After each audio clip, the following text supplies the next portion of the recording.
Good afternoon, everyone. First off, I want to thank the judges for their time and feedback. Thank you very much for being here. And to the La Costa Film Festival for this incredible opportunity. In order to prepare for this great day, my parents had me watch the 2007 presentation of Steve Jobs introducing the first iPhone at the Moscone Center in San Francisco. It was a fantastic presentation, and that's what I want to achieve here today. Then they wanted me to see how not to do it. So they had me watch Donald Trump in the presidential debate. And whoa, did I get the idea. That presentation was wrong. Anyway, I am a 12-year-old kid from Carlsbad, California, and I've always loved the film industry. I want my career to be in the film industry one day, and I hope it makes a good living. I have written a very funny script, which is a solid 120 pages long, and is called Mission Ridiculous. It's a comedic spoof on Mission Impossible, and is guaranteed and proven to make both adults and kids laugh from its witty jokes and goofy characters.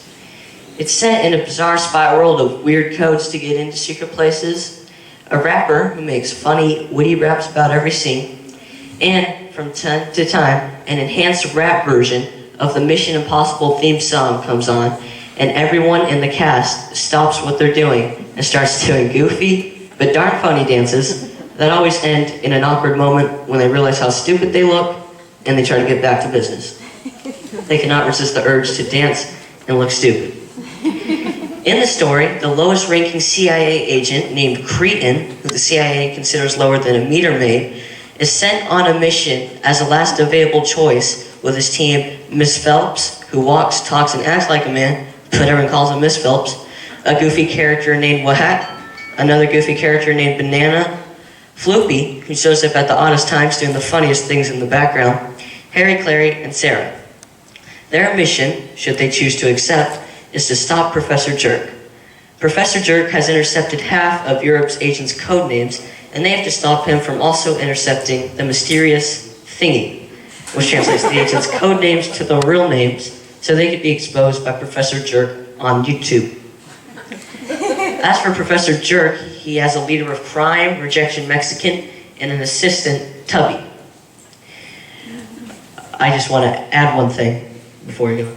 It parallels the original movie by mocking how it has unexplained plots and wacko stunts. So, Professor Jerk has... Yeah, okay.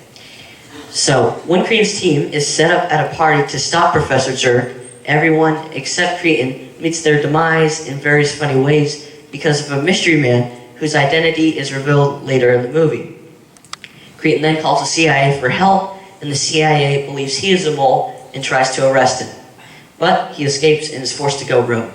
He then calls his friends Credge and Franz to help him take down Professor Jerk.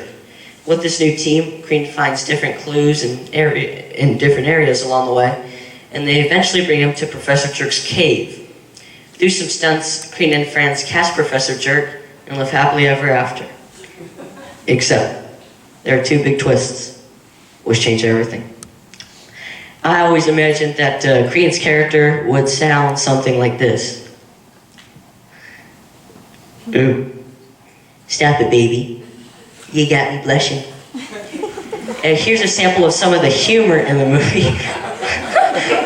At one point, Cretin gets shot in the neck with a truth bullet, and this mocks a scene from the original movie. So Cretin's laying all limp and relaxed in a chair from the truth bullet, and he just blurts out random, weird confessions, such as, "One time, I saw someone I didn't like and I tried to avoid them.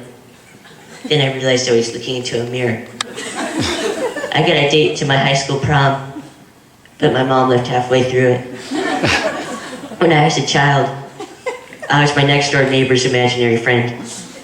One time I was on a mission and my team was dying left and right and left and right. And they were screaming, 'Plan B! We need a Plan B!' And I said, 'I can't help you. My plans are numbered.'" My goal for 1 minute. My goal is to have people walking out of the movie theater thinking, "Wow, that was funny." I love the Mission Impossible series, but I had no idea that there was this much humor in it. Thank you guys so much for listening to me, and now, judges, I'm excited to answer questions as long as they're super duper easy.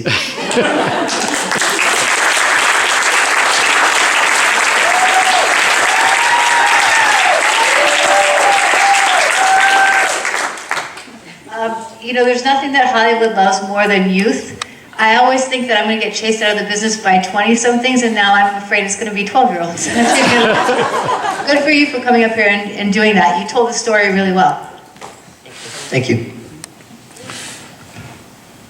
I thought it was funny and good, and all kidding aside, because we want to give him a break at 12-year-old, he told a story that made you want to read the script. He said, I have a script. At the end of it, I think, you know what, if I'm in a room, I say, let's read that script. I talk to people around me, say, we should read this, because if it's funny, it's really good, but he's clearly brought something, and I know we're all excited because he's 12, but on the simplest way, he brought a story, he told us a couple of jokes, he made us interested to hear more, and that's part of the job of the pitch. I want to hear more. So I thought it was very good. Well done. Thank you very much.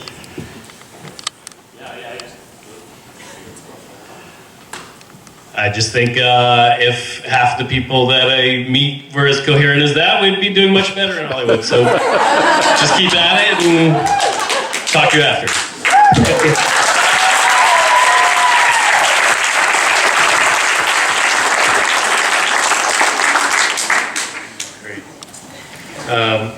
Tough act to follow.